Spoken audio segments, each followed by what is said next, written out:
नमस्कार, मैं हूं महिपाल सिंह राठौर। जेके 24/7 न्यूज़ चैनल की खास पेशकश यानी कि सोशल मीडिया प्लेटफॉर्म के एफपी लाइव पेज पे आप सभी का स्वागत करता हूं।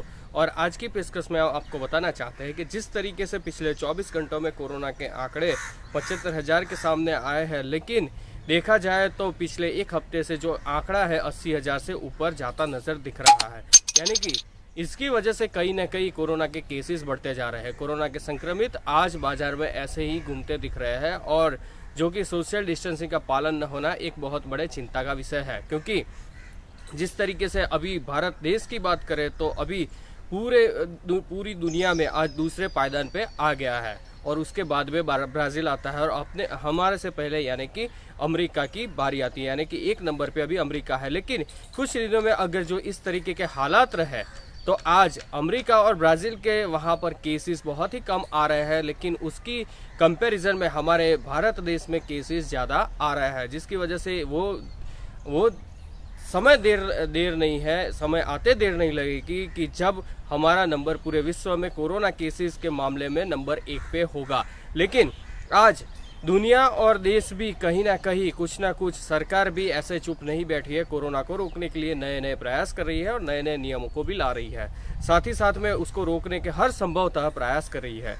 जिस रूप में आज गुजरात की बात करें तो गुजरात में हर रोज 1300 से ज़्यादा केस आते हैं, और अहमदाबाद वो जो कि हॉटस्पॉट बन चुका है, और सूरत भी हॉटस्पॉट बन चुका है। उसी बात को ध्यान में रखते हुए यहाँ अहमदाबाद के जो कलेक्टर है और साथ ही साथ में म्यूनसिपल कमिश्नर है, उन लोगों ने एक नया नियम बनाया है। यानी कि अहमदाबाद में जितनी भी कंपनियां हैं, जितने भी इंडस्ट्रीज़ हैं, वहाँ पे उन लोगों को आवश्यक यानी कि अनिवार्य है कि उनको कोऑर्डिनेटर रखना होगा। कोरोना के लिए, खास कोरोना के लिए वो कोऑर्डिनेटर रखेंगे, और वो जो कोऑर्डिनेटर है कंपनी में काम करने वाले सभी लोगों पे ध्यान रखेंगे। उन लोगों का सेहत का, यानी कि जब से वो कंपनी में आते हैं तब से लेके जाते हैं तब तक उनको सैनिटाइज करना, उनको मास्क पहनाना, मास्क नहीं पहनते हैं तो उनको मास्क पहनाना, साथ ही साथ में उनको सैनिटाइज करके ही अंदर भेजना, टेम्परेचर गन रखना, उनका टेम्परेचर नापना। अगर जो कोई कोविड पॉजिटिव पाया जाता है वहाँ पर उनका जो टेम्परेचर हाई दिखता है तो 104 पे कॉल करना, और 104 में एम्बुलेंस को बुलाना और उन लोगों को वहाँ पे अस्पताल में भर्ती करवाना। सारी की सारी चीज़ों पे वो कोऑर्डिनेटर ध्यान रखेंगे। और साथ ही साथ में इंडस्ट्रीज और ऑफिसों को छोड़ते हुए सभी फ्लैट और सभी सोसाइटियों में भी मैनेजर हो या फिर अध्यक्ष हो या फिर सेक्रेटरी हो, उन लोगों में से किसी को कोऑर्डिनेटर रखना होगा।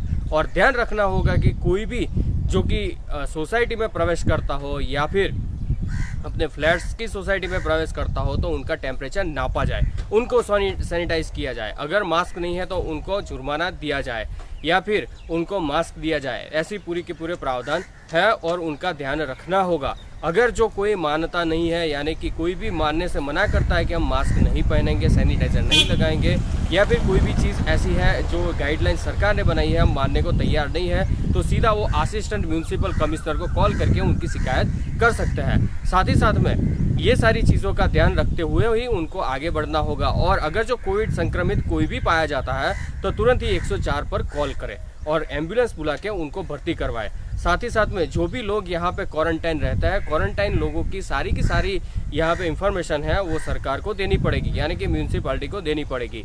साथ ही साथ में जिस तरीके से देखा गया है कि अहमदाबाद रेलवे स्टेशन और एयरपोर्ट के बाहर भी म्यूनसिपल की टीम वहाँ पे लगी हुई है। जो भी वहाँ बाहर से कोई भी यात्री यहाँ पे आता है या फिर बाहर स्टेट में गया हुआ लोग यहाँ पे आते हैं तो उन लोगों का चेकअप किया जाता है। जिसके तौर पे कल जिस तरीके से अहमदाबाद रेलवे स्टेशन में 800 लोगों के टेस्ट हुए, उनमें से 26 लोग पॉजिटिव पाए गए हैं, जिनका इलाज के लिए उनको अस्पताल में भर्ती किया है। साथ ही साथ में देखा गया है कि दूसरे लोग जो भी उनके साथ में दिखे उन लोगों को क्वारंटाइन होने की सलाह भी दी गई है और क्वारंटाइन भी रखा जाएगा। उनका पूरा का पूरा डेटा यहाँ पे मेंटेन किया जाएगा और यहाँ पे म्यूनसिपालिटी के साथ में वो डेटा शेयर किया जाएगा। साथ ही साथ में हम आपको ये भी बता दें कि कई कंपनियां ऐसी हैं जहाँ पे कोरोना पॉजिटिव केस पाए गए थे, और एक कंस्ट्रक्शन साइट्स जो है वहाँ पर भी पीएसपी नामक कंस्ट्रक्शन साइट्स है वहाँ पे काम कर रही है, तो उनके वहाँ पे एक ही दिन में 104 से ज़्यादा मजदूर कोरोना के पॉजिटिव पाए गए थे।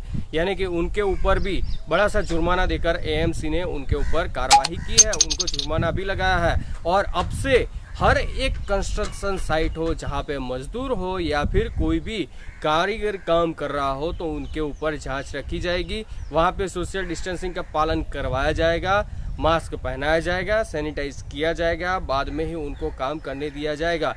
अगर जो इसमें कहीं पर भी चूक पाई जाती है तो एएमसी की स्वास्थ्य की टीम द्वारा ये पाया जाता है तो उनके ऊपर काफ़ी जुर्माना लग सकता है, उनका काम भी बंद हो सकता है। ऐसे पूरे के पूरे प्रावधान किए हैं और इस तरीके से अभी सरकार जो है कोरोना को रोकने के लिए पूरी सतर्क दिख रही है। साथ ही साथ में कोरोना वॉरियर्स की भी बात करें तो कोरोना वॉरियर्स भी इसमें सतर्कता से काम कर रहे हैं, अपना जो रोल है वो बखूबी अदा कर रहे हैं। साथ ही साथ में अस्पताल में जिस तरीके से कोरोना सेंटर्स भी बढ़ाए जा रहे हैं, साथ ही साथ में कोरोना की जो सुविधाएं हैं उनको मिलनी चाहिए, दवाई से लेके उनको सैनिटाइज करने से लेके उनको काढ़ा पिलाना। धन्वंतरी रथ यहाँ पे सरकार द्वारा जो एएमसी के सहयोग से चल रहा है वो पूरी की पूरी यहाँ पे चीज़ें चल रही है। धन्वंतरी रथ से आज 31.92% यानी कि इतने प्रतिशत लोगों का जो हर्ड इम्यूनिटी है बढ़ा है और ये पूरी की पूरी से पूरा का पूरा श्रेय जो है धन्वंतरी रथ पे जाता है। धन्वंतरी रथ एक एक सोसाइटी, एक एक मोहल्ले, एक एक घर तक पहुंच के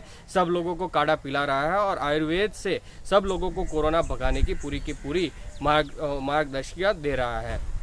यानी कि कुल मिला के सरकार, केंद्र सरकार हो या राज्य सरकार हो, इन पूरी बातों पे ध्यान रख रहा है और कोरोना को रोकने के हर संभवतः प्रयास कर रहा है। आज के लिए सिर्फ इतना ही। हम कल दूसरा एक मुद्दा लेके आपके सामने फिर पेश होंगे। नमस्कार।